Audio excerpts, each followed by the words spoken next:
10 jours que le téléphone fixe reste silencieux dans cette pharmacie du quartier Montgomery.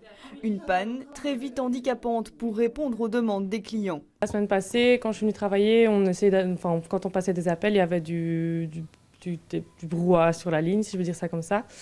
Et donc, au final, quand je suis revenue cette semaine, la pharmacienne titulaire m'a expliqué qu'on avait dû couper le téléphone entièrement. Et donc, pour l'instant, en fait, les appels de la pharmacie sont déviés sur le GSM de la titulaire. C'est en fait un multicable qui a pris l'eau sous cette chaussée. Mais pour Proximus, il faut 1 mois de délai pour avoir l'autorisation de la région d'effectuer des travaux qui impactent la circulation. Dans l'urgence, l'opérateur a donc trouvé une autre solution. On a tiré un autre câble d'un autre côté de la ville pour pouvoir le brancher sur celui qui était défectueux.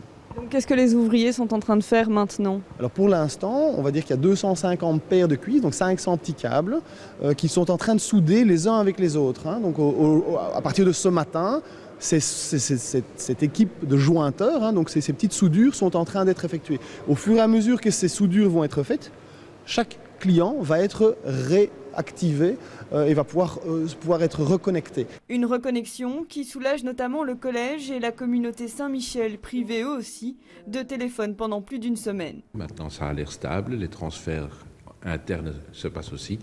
Ici, à la communauté Saint-Michel, il y a près de 40 jésuites et professeurs de théologie qui n'ont pas pu utiliser concrètement leur poste de téléphone et donc impossibilité de fixer des rendez-vous, de recevoir les étudiants. Proximus annonce donc aujourd'hui que les 250 personnes impactées par cette panne pourront à nouveau utiliser la ligne fixe d'ici la fin de la semaine.